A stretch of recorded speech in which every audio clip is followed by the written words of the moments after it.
Kakinada dairy farm లో ఆర్థిక ఇబ్బందులతో సతమతమవుతున్న పేద వృద్ధ దంపతులకు సాయం అందించేందుకు సంకల్ప్ ముందుకు వచ్చింది. అందులో భాగంగా కాకినాడ డైరీ ఫామ్ రాజీవ్ గృహ కల్పలో అద్దె ఇంట్లో నివాసం ఉంటున్న కుటుంబానికి సంకల్ప్ స్వచ్ఛంద సేవా సంస్థ ఆధ్వర్యంలో 2 నెలలకు సరిపడా నిత్యావసర సరుకుల పంపిణీ కార్యక్రమం నిర్వహించారు.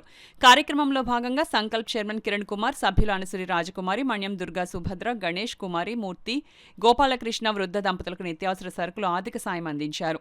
ఈ సందర్భంగా సంకల్ప్ సభ్యులు అనసూరి రాజకుమారి, మణ్యం దుర్గా సుభద్ర, మూర్తిలు మాట్లాడుతూ కష్టాల్లో ఉన్న నిరుపేద కుటుంబాలకు తమ వంతు సాయం అందిస్తున్న కిరణ్ కుమార్ అభినందనీయుడని పేర్కొన్నారు. ఈ కార్యక్రమంలో సంకల్ప్ సభ్యులు పాల్గొన్నారు. సంకల్ప సేవా సంస్థ ద్వారా మొన్న ఆయన వచ్చి చూశారు, నేను కూడా వీడియోస్ తీశాను.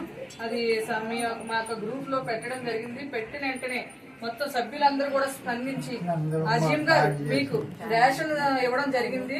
అలాగే ఆర్థిక సహాయం రహీం గారు కూడా మీకు క్యాష్ రూపాయలు ఆర్థిక సహాయం చేశారు.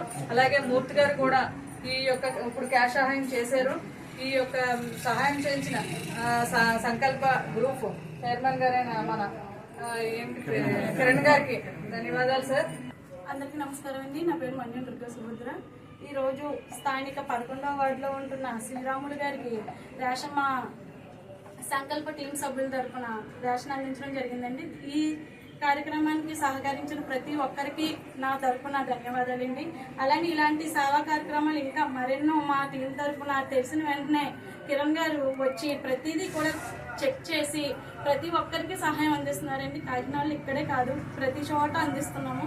అలాగే ఈ కార్యక్రమానికి ఇంతమంది వచ్చి సహకరించినందుకు అందరికీ ప్రత్యేక ధన్యవాదాలండి. దీనికి సంకల్ప చైర్మన్ గారు మన కిరణ్ గారు, ఆశా కిరణ్ గారు, ఈయన గురించి చెప్పాలంటే చాలా ఉంది. ఈయన నాకు మంచి ఆప్తుడు, మిత్రుడు, చాలా కాలం నుంచి తెలుసు. ఈయన ఎక్కడైనా ఆపద ఉంటే ఫస్ట్ వెళ్ళి ఈయన ప్రతి దాంట్లో నేను ఉన్నానని ముందుకు వెళ్తుంటారు. ఈ కార్యక్రమంలో మమ్మల్ని కూడా చేసినందుకు వీరికి మొత్తం టీం వారందరికీ పేరు పైన ధన్యవాదాలు. Thank you.